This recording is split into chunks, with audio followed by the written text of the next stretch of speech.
Alors, la pertinence, on va parler de la pertinence. Quand j'ai dit au début, quand nous ne sommes plus transformés, on perd de notre pertinence. Ah, c'est vraiment pas un mot que j'emploie, mais j'ai repris ce mot parce qu'il était dans un passage que j'étais en train de lire. Et regardez ce que ça veut dire, la pertinence. La pertinence, c'est une affaire de caractère opportun. Ça veut dire quelque chose, on perd de l'à-propos, voyez. On perd, si on n'est pas en train d'être transformé, on perd le bien fondé, on perd la légitimité, on perd des opportunités. Ça va jusqu'à la finesse d'analyse avec un synonyme. J'ai trouvé très intéressant tous ces synonymes qui m'ont beaucoup fait réfléchir. Je vous laisse réfléchir sur le sujet. On perd la pertinence si on ne se laisse pas être transformé par la gloire. On perd de l'acuité. On perd de la compétence. La compétence va venir au travers de la transformation de ce que la parole de Dieu fait en nous, dans ce mouvement glorieux qui fait que nous allons de plus en plus ressembler au Christ. On va perdre du discernement, mais pas seulement, on va perdre de la finesse. Vous savez, des gens qui sont très, très lourds, et j'ai jamais senti en lisant ce que Jésus faisait sur la terre que c'était lourd.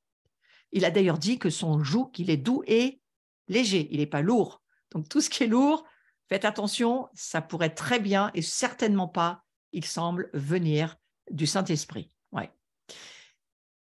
Ça permet d'avoir de l'intelligence, du jugement, hein, je suis toujours sur les synonymes, la justesse, le jugement. Vous savez, le jugement, ce n'est pas d'une autre dont il s'agit. On n'est pas appelé à juger les situations. On est appelé à laisser la parole de Dieu juger pour nous les situations et nous aligner et y croire. Donc, on perd du jugement de ce que produit la parole de Dieu et finalement, on risquerait bien d'y mettre le nôtre. Attention, il vaut mieux y mettre celui de la parole de Dieu, le jugement de la parole de Dieu. On perd de la justesse, on perd de la pénétration spirituelle. Vous imaginez comme c'est important de se laisser être transformé par le mouvement de la gloire, se laisser être transformé par le Saint-Esprit pour justement que la parole de Dieu pénètre de plus en plus notre vie et qu'à partir de là, cette pénétration, elle continue sans cesse à nous transformer. On perd de la profondeur, de la sagacité, la sagesse, la subtilité. Ah, c'est beaucoup de choses, on perd beaucoup de choses à ne pas nous laisser être transformés. Alors, j'ai envie de vous dire, ne pleurez pas comme cette pauvre jeune fille sur son ordinateur qui semble avoir beaucoup de soucis à ce sujet, voyez. Au contraire, dites-vous, la transformation, il faut la vivre avec courage, il faut la vivre avec hardiesse. Montrez à Dieu, mettez-le même à l'épreuve, à la limite, au travers de vos propres épreuves, et dites-lui, je compte sur toi. Vous savez, j'aime bien cette parole de Malachie qui dit, on l'emploie toujours pour les finances, mais ce n'est pas toujours pour les finances, hein, où Dieu nous dit, au travers du prophète Malachie, et tout à la fin de l'Ancien Testament, mettez-moi à l'épreuve. Allez, allez-y, mettez-moi à l'épreuve, donnez-moi votre dîme, et vous allez voir si moi, je n'ouvre pas les écluses des cieux pour vous. Eh bien, je pense qu'il y a aussi peut-être une possibilité de mettre Dieu à l'épreuve sur notre transformation, voyez-vous, en lui disant, OK, j'accepte, je traverse, mais Seigneur, s'il te plaît, transforme-moi et fais que ça concourt à mon bien. Même quand j'ai pris et que j'ai fait un mauvais choix, ça peut encore concourir à votre bien. Regardez Naomi, l'histoire de Ruth, regardez ce qui se passe dans ce livre incroyable, qui est le livre qu'on lit à la Pentecôte. Et comme nous sommes dans une saison de Pentecôte, une saison de transition, où nous croyons que nous allons passer de la religion à véritablement un mouvement de gloire, il faut sortir de la religion, sortir de ce légalisme, de ce formalisme. Et vous savez quoi? Eh bien, je crois que le fait de ne pas se laisser être transformé nous rendra religieux, fera de nous de vieilles outres, nous rendra obsolètes, fera finalement tout ce qu'on vient de voir, hein, c'est-à-dire qu'on va perdre non seulement de la crédibilité, on sera plus actif dans le corps de Christ, mais on va devenir un élément qui dira plein de choses et qui n'aura aucune puissance pour le faire. C'est quand même la définition des religieux. Donc voilà pourquoi nous sommes, c'est comme une cloche, hein, je nous avertis de ne pas tomber dans la religion. Et pour cela, il faut prier pour notre transformation. Et je ne suis pas très sûre que beaucoup d'entre nous, cette semaine, on se soit mis à prier pour que nos vies soient transformées. On prie pour que Dieu change les situations, pour qu'il nous sorte des pétras dans lesquels on se met. Oh Seigneur, change-moi, change les choses, amène tout ce qui serait bien pour moi, nanana. Et quand Dieu répond pas, on ne comprend pas que peut-être la prière qu'il faut faire, c'est transforme-moi Seigneur et permets que je puisse faire le bon choix qui va faire que je vais être transformé pour que tu puisses de nouveau te révéler dans ma vie, être ma direction et que le Saint-Esprit soit mon conducteur. Oui, parce que je crois que parfois, c'est peut-être ce qu'on devrait faire. Et si je devais vous demander combien d'entre vous, vous avez prié pour votre transformation cette semaine, vous allez me dire, oh, bah, certains, vous allez me dire, et vous aurez raison, hein, vous me direz, oh, bah, moi, c'est bon, les circonstances sont là suffisamment là pour que je sois transformé. Oui, on est d'accord. Mais vous êtes transformé de quelle manière? À rester dans le corps de Christ, à continuer à croire que vous êtes un élément fondateur, mais pas seulement, indispensable pour le corps auquel vous appartenez et que vous avez votre place et votre source d'influence. Et l'influence que nous avons les uns sur les autres et pour ce monde est extrêmement important si nous comprenons qui nous sommes. Donc, tout le sujet est là et qui nous sommes, l'union avec Christ, ce que ça produit de transformation en nous, c'est bien là où nous allons. Hein. Donc, Jésus s'est fait homme pour nous enseigner la voie, V-O-I-E, de la transformation. Et j'ai bien aimé cette image, voyez-vous. Nous étions des chenilles, mais nous ne sommes plus du tout cela. Nous ne sommes plus des hommes et des femmes terrestres. Nous ne sommes plus de ces rampants qui ne voient que ce qui se passe sur la terre. Nous ne faisons plus partie de cette race adamique d'Adam et Ève. C'est terminé.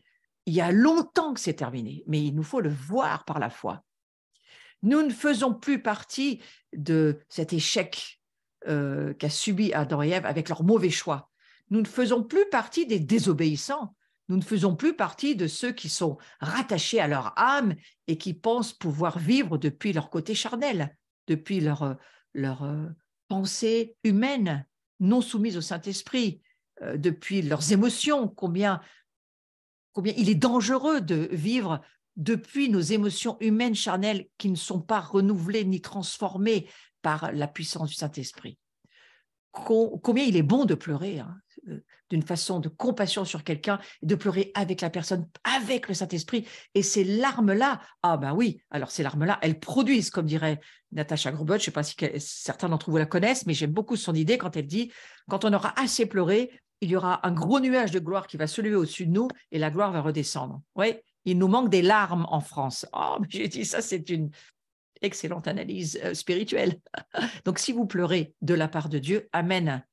Mais si vous pleurez sur vous-même, la pitié de soi, le j'en peux plus de moi-même, et que vous êtes qu'à râler, qu'à murmurer et à pleurer sur votre être charnel, arrêtez, hein, parce que là, vous allez très, très vite perdre toutes les connexions divines et surtout vous retrouver dans un monde de désespérance.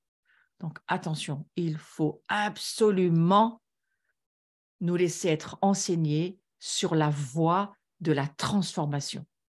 L'évangile du royaume produit cette transformation. Il ne produit pas une conformité qui nous mènera à ressembler au monde. Vous vous souvenez de ce verset de Romains, chapitre 12, verset 2, « Soyez transformés par le renouvellement de votre pensée. » Alors, mais ne vous conformez pas au monde. Ne soyez pas conformes à ce monde. Ne soyez pas comme ce monde est. Et il y a beaucoup d'enseignements sur ma chaîne YouTube. Vous pouvez y aller.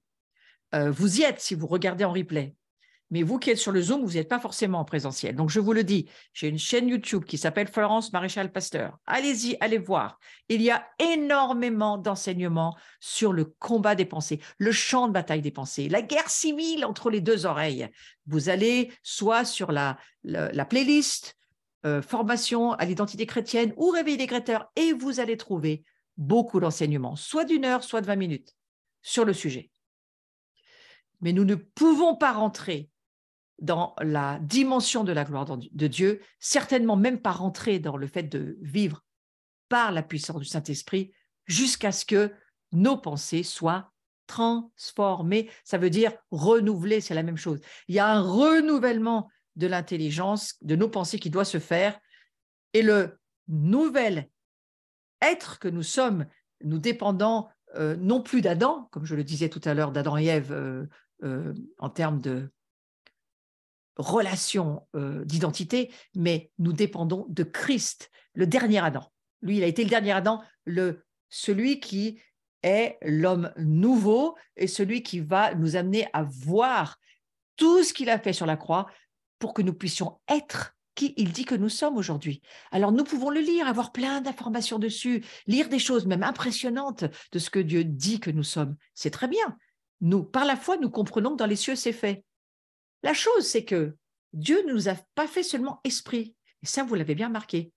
Nous sommes incarnés, nous aussi, comme Jésus, dans une chair. Et nous avons une âme et nous vivons dans un corps. Et même si notre esprit, aujourd'hui, est renouvelé, et il l'est, si vous avez donné votre vie à Jésus. Si vous ne l'avez pas fait, faites-le. Il n'y en a pas pour longtemps. Il suffit de reconnaître que vous avez besoin de cette nouvelle naissance pour être cet esprit vivant, parce que si vous n'avez jamais donné votre vie à Jésus, vous n'êtes pas vivant par l'Esprit Saint qui vient en vous et qui régénère votre esprit qui est mort jusqu'à ce que vous rencontriez Jésus. C'est-à-dire que vous faites une rencontre d'esprit à esprit et le Saint-Esprit vient donner vie à votre esprit qui, avant cela, était un esprit mort. Ça, il faut quand même le lire et l'entendre, c'est dans la parole de Dieu.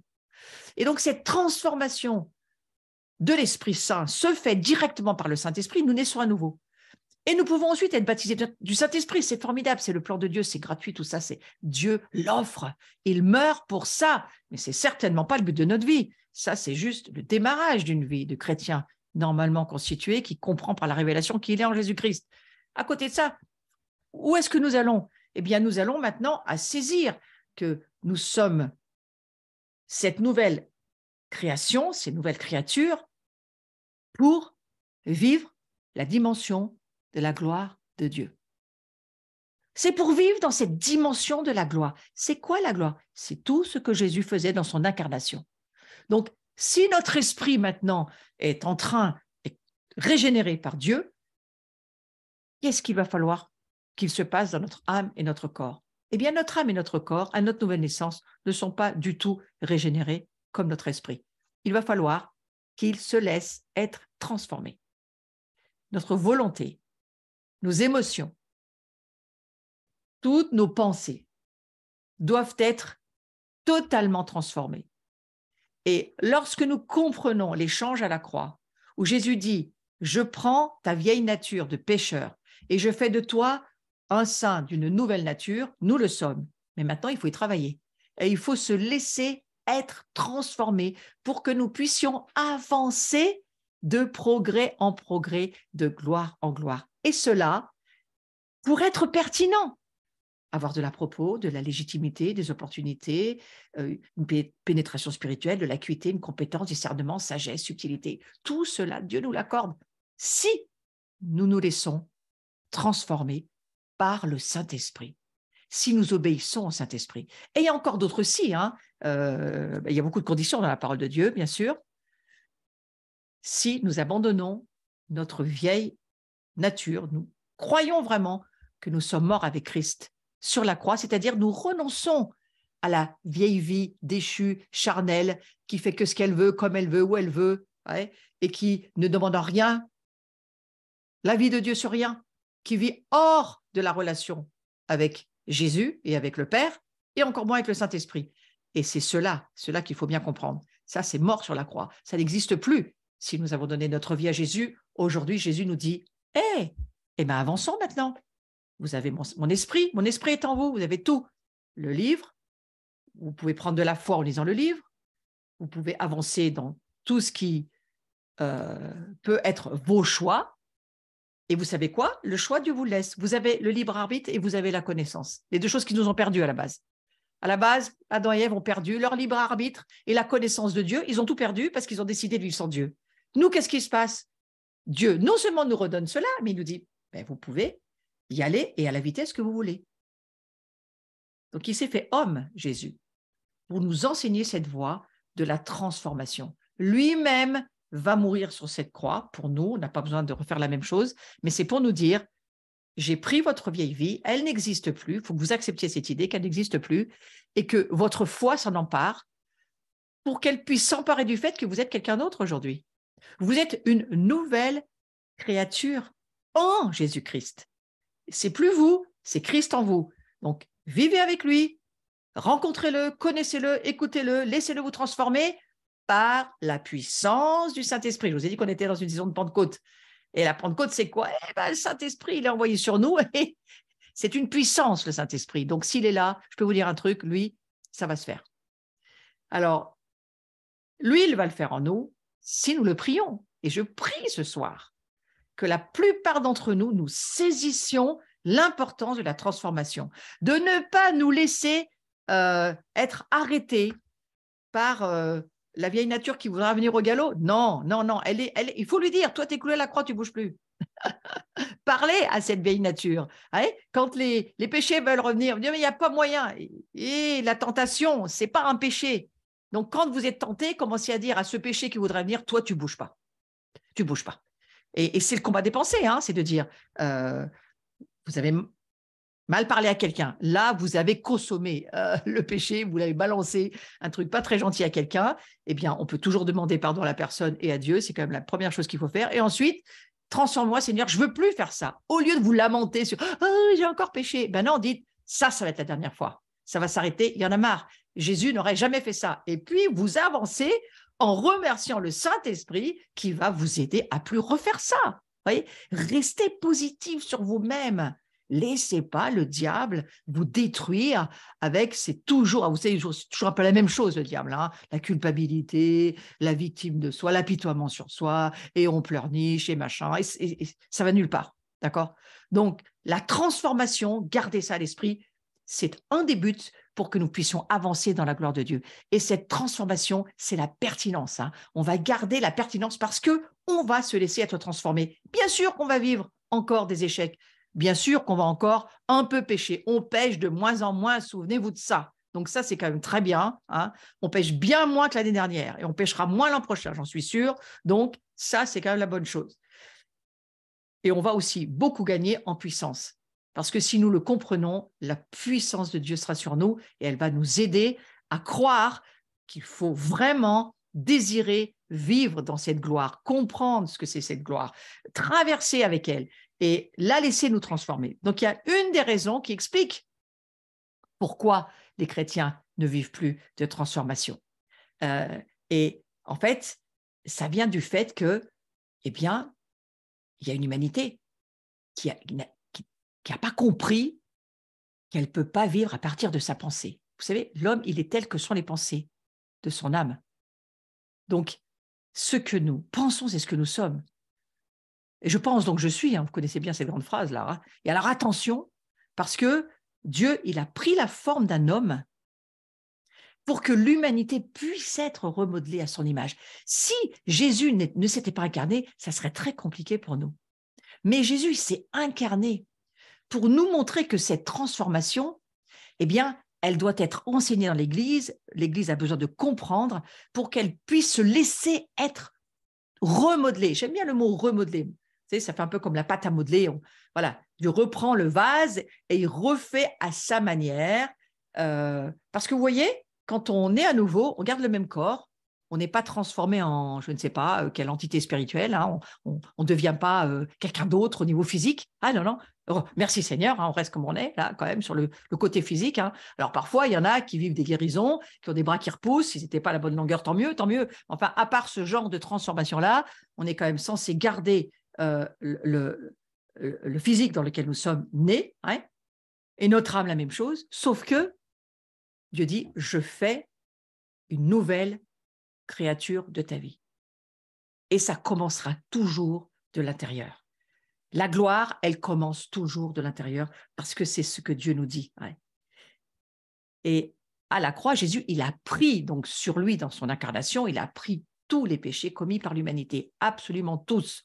Donc, il n'y en a pas un qui traînerait quelque part, qui serait le vôtre et qui ne l'aurait pas pris. Parce qu'il y en a qui cherchent, ils cherchent à se dire, mais celui-là, non, il ne peut pas l'avoir pris.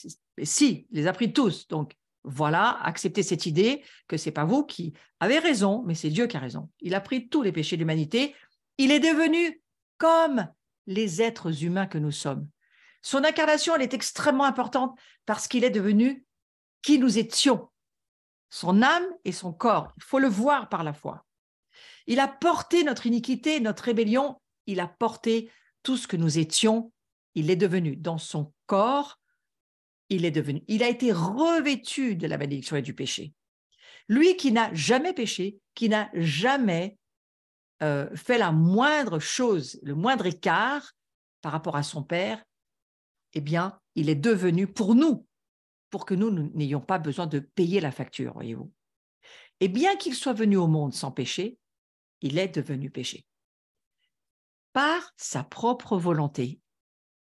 On ne l'a pas envoyé, on lui a demandé son avis. Son père lui a donné son avis. Quand tu lui as dit, est-ce que tu peux m'enlever? Non, je ne peux pas.